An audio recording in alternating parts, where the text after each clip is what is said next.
Hello student, you are most welcome in this class in which I am going to teach you SST class 5, that is nature class 5 and chapter is 18, 18वां chapter जिसका नाम है Indian constitution and governance, भारतीय संविधान और शासन व्यवस्था या स्वशासन भी कह सकते हैं।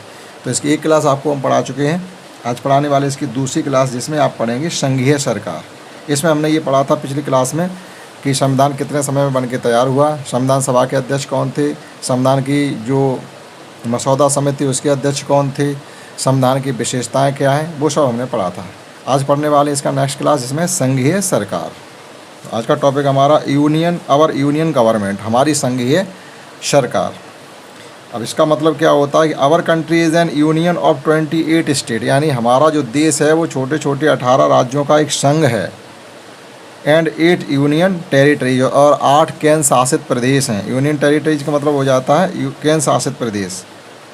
पहले 7 थे, फिर वैसे 9 होने चाहिए, इसमें 8 बता रहे हैं कि our country is an union of 28 state, हमारा देश 18 राज्यों का एक संघ है और उसमें 8 केंद्र शासित प्रदेश हैं। There is a parliamentary form of the government body, government parliamentary form का मतलब होता है, देखो सरकार 2 प्रकार की होती है, एक होती पार्लियामेंट्री फॉर्म, एक होती प्रेसिडेंशियल फॉर्म। यानी जहाँ राष्ट्रपति शासन व्यवस्था होती है, जैसे अमेरिका है, यूएसए, इसमें राष्ट्रपति शासन चलता है। और अपने यहाँ पार्लियामेंट्री फॉर्म, इसमें क्या होता है, राष्ट्रपति की ज़्यादा भूमिका नहीं होती है, जो मैन हेड होता है देश का वो प्रधानमंत्री होता है पार्लियामेंट्री फॉर्म में। तो there is a parliamentary form of government, हमारे यहाँ मतलब संसदीय प्रणाली व्यवस्था है शासन की, body both central and state level, चाहे आप केंद्र सरकार की बात करें और चाहे आप राज्य सरकार की बात करें, दोनों ही जगह पर हमारे यहाँ संसदीय प्रणाली की शासन व्यवस्था चलती है। For governing the whole country there is a central government, पूरे देश पर शासन करने के लिए केंद्र में एक सरकार होती है। एट द सेंट्रल लेवल, केंद्र लेवल पर केंद्रीय सरकार होती है। And state government at the state level, और राज्य स्तर पर राज्य की सरकार होती है। मतलब पूरे देश में हमारे 28 छोटे छोटे राज्य हैं, 8 केंद्र शासित प्रदेश हैं। हमारे यहाँ मतलब संसदीय शासन प्रणाली व्यवस्था है, चाहे वो राज्य स्तर पर बात करें चाहे वो केंद्र स्तर पर बात करें। केंद्र स्तर पर बात करने के लिए केंद्र की सरकार होती है और राज्य स्तर पर बात करें तो राज्य सरकार होती है। जैसे राज्य में होते हैं मुख्यमंत्री और केंद्र में होता है प्रधानमंत्री। प्रधानमंत्री पूरे देश का होता है और राज्य और मुख्यमंत्री किसी एक ही प्रदेश का होता है। तो इतना यहाँ पर बताया गया। आगे लिखा हुआ there are 3 organs of central government. Central government का मतलब जब भी सेंट्रल गवर्नमेंट की बात करेंगे तो आपसे कहा जा रहा है कि केंद्र की सरकार या प्रधानमंत्री। हमारे यहाँ केंद्र सरकार के 3 अंग होते हैं। पहला अंग होता है लेजिस्लेटर, मतलब व्यवस्थापिका, इसका काम होता है कानून को बनाना, टू मेक द लॉ। दूसरी होती है एक्सिक्यूटिव, मतलब कार्यकारिणी, इसका काम होता है टू इम्प्लीमेंट द लॉ, जो कानून बनाए गए उनको स्थापित करना, यानी हम लोगों के ऊपर उनको लागू करना। और जुडिशरी का मतलब होती है कानून व्यवस्था, इसका मतलब होता है to do justice according to the law, कानून के अनुसार लोगों को न्याय दिलवाना या कानून के अनुसार काम करवाना। तो हमारे यहाँ सरकार की 3 अंग हो गए। पहली होगी लेजिस्लेटर, दूसरी होगी एक्सिक्यूटिव, तीसरा होगा जुडिशरी, व्यवस्थापिका, कार्यपालिका और न्यायपालिका। अब देखिएगा ये डिटेल में समझते हैं कि लेजिस्लेटर यानी ये व्यवस्थापिका होती क्या है। Legislator to make the law, ये इसका काम है कानून को बनाना। The central legislator of India is called the parliament, यानी जो हमारी केंद्र की व्यवस्थापिका है उसी को हम क्या कहते हैं, हम संसद भी कह सकते हैं, पार्लियामेंट। यहीं पर कानून बनते हैं। It consist of the president of India and 2 houses, namely the Lok Sabha and Rajya Sabha. इसमें संसद में होता क्या, कंसिस्ट माने इसमें कोई चीज़ है, क्या चीज़ है इसके अंदर, कि प्रेसिडेंट ऑफ इंडिया भारत सरकार का, भारत के राष्ट्रपति होते हैं, और 2 हाउसेस होते हैं, घर कहिएगा जिनको, इनके नाम क्या होते हैं, लोकसभा और राज्यसभा। यानी संसद के अंदर 3 अंग हो गए। अब जैसे पहले कानून के 3 अंग थे, लेजिस्लेटर, एक्सिक्यूटिव एंड जुडिशरी, अब लेजिस्लेटर के भी बात करेंगे तो उसमें संसद होती है, उसमें 3 अंग होते हैं, राष्ट्रपति होता है और 2 हाउस होते हैं, एक को लोकसभा कहते हैं और एक को राज्यसभा कहते हैं। अब इनके भी दूसरे नाम है between the Rajya Sabha, Rajya Sabha is the upper house. अब इसमें भी क्या होता है, राज्यसभा होती है अपर हाउस यानी उच्च सदन, और लोकसभा होता है यानी लोअर हाउस, निम्न सदन।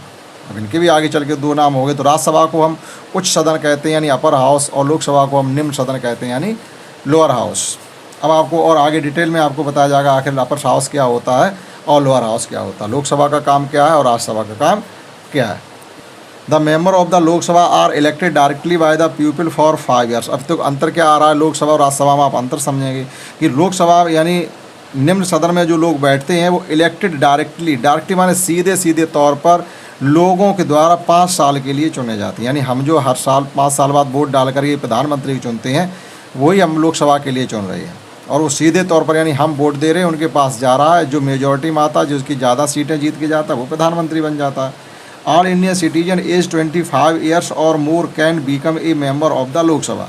अब आपसे पूछा जाए लोकसभा का सदस्य बनने के लिए कम से कम कितनी उम्र होनी चाहिए। आप भी लोकसभा के सदस्य बनना चाहते हैं यानी सांसदी का चुनाव लड़ना चाहते हैं या देश के प्रधानमंत्री बनना चाहते हैं तो कम से कम आपकी उम्र 25 साल या इससे अधिक होनी चाहिए। एंड इंडियन सिटीजन एज्ड यानी सभी भारत के नागरिक जिनकी उम्र 25 साल हो गई हो वो हमारी लोकसभा के सदस्य बन सकते हैं यानी सांसद का चुनाव लड़ सकते हैं, एमपी कहते जिन्हें। And Indian citizen aged 18 years और अबव कैन वोट। अब देखो यहाँ है कि आप बनने के लिए अगर आप सांसद का चुनाव लड़ना चाहते हो तो आपकी उम्र कम से कम 25 साल होनी चाहिए, लेकिन तुम्हें जो बनाएगा जो जिताएगा उनकी उम्र 18 साल हो तो भी काम चल जाएगा। यानी तुम्हें वोट देने वालों की उम्र कम से कम 18 साल या उससे अधिक होनी चाहिए। All Indian citizen age 28 years और above can vote the elective member. अब आपको चुनने के लिए जो लोग हैं उनकी उम्र भी 18 या 18 से ज़्यादा होनी चाहिए। यानी 18 साल का व्यक्ति लोकसभा का मेंबर नहीं बन सकता, लेकिन लोकसभा के सदस्य को मतलब लोकसभा का सदस्य उसे बना सकता है। देखिएगा ताकत देखिएगा कि 18 साल का आदमी खुद लोकसभा का सदस्य नहीं बन सकता, लेकिन लोकसभा का सदस्य बना सकता है। Rajya Sabha is the permanent body. अब देखो यहाँ अंतर क्या हो गया, ये देखो 5 साल के लिए चुनी गई थी इसलिए तो 5 साल बाद ये खत्म हो जाएगी तो परमानेंट बॉडी नहीं हुई ना, स्थायी सदन तो हुआ नहीं, फिर वो तो अस्थायी सदन हो गया। और राज्यसभा की ये कह रहे हैं ये परमानेंट बॉडी अर्थात राज्यसभा कभी भंग नहीं होती है। लोकसभा हर 5 साल बाद भंग हो जाती है, फिर उसके सदस्यों को दोबारा हम लोग वोट दे करके चुनते हैं। The term of the member of Rajya Sabha in 6 year. तो इसमें ये भी कहा जा रहा है कि राज्यसभा के जो सदस्यों को हम चुनाव करते हैं वो 6 साल के लिए चुनते हैं और लोकसभा में 5 साल के लिए चुनते हैं। ये भी चीज़ हमको सीखनी है। लोकसभा में 5 साल बाद आप हट जाएंगे, लेकिन राज्यसभा में आप कर पहुँच गए हैं तो 6 साल तक आप उसके मेंबर रहेंगे। और उसके बाद ही क्या होता है 1/3 of the member retire every 2 years. हर 2 वर्ष बाद उसमें से 1/3 सदस्यों को रिटायर कर दिया जाता है। इसका मतलब ये मान लीजिए किसी राज्यसभा में 60 सदस्य हैं तो 2 साल बाद 60 का 1/3 20 होता है, 20 सदस्य रिटायर हो जाएंगे, बचे 40। इसका मतलब भंग कहाँ हो पाई रही वो, उसके जब सभी सदस्यों को बाहर कर दिया जाएगा तभी तो भंग हो पाएगी। तो लोकसभा भंग हो जाती, इस प्रकार से राज्यसभा का भी भंग नहीं हो पाती क्योंकि हर 2 साल बाद उसके 1/3 कैंडिडेट को रिटायर किया जाता है। The member of the Rajya Sabha are elected by the member of the legislative assembly for the state. अब फ़र्क क्या हो जाता है, लोकसभा में जो लोग बैठे हैं सदस्य बने उनको हमने सीधे सीधे चुना है, लेकिन राज्यसभा के सदस्यों को हम लोग सीधे सीधे नहीं चुनते। इसमें साफ लिखा हुआ the member of the Rajya Sabha are elected by the member of the legislative assembly of the state. यानी जो लोकसभा में लोग बैठे हुए हैं या जो संसद में लोग बैठे वे ही लोग राज्यसभा के सदस्यों को अपने तरीके से चुन लेते हैं। उनके चुनने में हमारी कोई भूमिका नहीं होती है। हमारी भूमिका ये होती है जिन्हें हमने चुना है वो उनको चुन लेते हैं। तो एक तरीके से ये माना जाए कि अप्रत्यक्ष रूप से इनडायरेक्टली वे में उनका चुनाव हम भी करते हैं। The member of the Lok Sabha and Rajya Sabha are called the member of the parliament. अब मिलकर के चाहे वो लोकसभा के सदस्य हों चाहे राज्यसभा के सदस्य हों वो दोनों तो संसद के सदस्य ही कहे जाते हैं। Both the houses of the parliament together make a law for the country. अब दोनों हाउस मिलकर के चाहे वो लोअर हाउस हो चाहे अपर हाउस हो दोनों हाउसेस साथ साथ मिलकर के हमारे देश के लिए संसद में बैठ कर के कानून बनाते हैं। For which the president assist is necessary. अब वो कानून बन के जब तैयार हो जाता तो उनको आगे बढ़ाने के लिए यहाँ लिखा हुआ है for the which the president's assent लिखा हुआ है, यानी राष्ट्रपति की सहमति इज नेसेसरी। अगर कानून हमने ये लोकसभा राज्यसभा में मिलकर कोई बना भी लिया देश में चलाने के लिए तो राष्ट्रपति अगर उस पर जब तक अपनी सहमति नहीं देगा तब तक उन कानून को आप कचड़े के समान समझेंगे। जब राष्ट्रपति की सहमति हो जाएगी तो पूरे देश में उन कानून को इम्प्लीमेंट यानी स्थापित कर दिया जाता है और उसके अनुसार हमको चलना पड़ता है और वो कानून हमारे ऊपर लागू हो जाते हैं। तो ये थी लेजिस्लेटर यानी व्यवस्थापिका। तो आपने सीख पाया उसमें व्यवस्थापिका यानी हमारी सरकार के 3 अंग होते हैं। पूरी एक बार डिटेल में फिर बताते हैं कि 28 राज्य हैं, 8 केंद्र शासित प्रदेश बता रहे, वैसे 9 होने चाहिए क्योंकि जम्मू और कश्मीर एक लेह और जम्मू कश्मीर 2 और बन गए, पहले 7 थे 2 ये बन गए 9 हो जाने चाहिए। 28 राज्य हैं, ये सब मिलकर के एक सरकार चलाते हैं, तो इसको संघीय सरकार कहते हैं। राज्यों की सरकार अलग होती है और पूरे देश की सरकार अलग होती है। पूरे देश में प्रधानमंत्री होता है, राज्यों में मुख्यमंत्री होते हैं। हमारे सरकार के 3 अंग होते हैं, लेजिस्लेटर यानी व्यवस्थापिका, एक्सिक्यूटिव यानी कार्यपालिका और जुडिशरी यानी न्यायपालिका। जो लेजिस्लेटर होती है वो कानून बनाती है। लेजिस्लेटर का मतलब ये मिलकर के लेजिस्लेटर को ही हम संसद कहते हैं। संसद में 3 लोग बैठते हैं, प्रेसिडेंट, राज्यसभा और लोकसभा।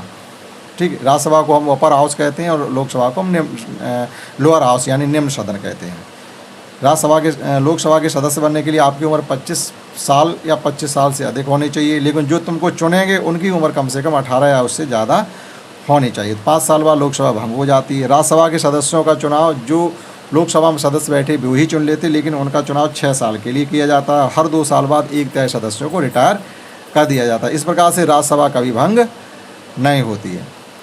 तो पार्लियामेंट में जो कानून बनते हैं यानी अपर हाउस और लोअर हाउस मिलकर जो बनाते हैं, उसके बाद उस पर राष्ट्रपति की सहमति ज़रूरी है। राष्ट्रपति की सहमति हो जाने के बाद वह कानून पूरे देश में लागू हो जाते हैं। तो इस क्लास में इतना ही। That's all. जय हिंद, जय भारत।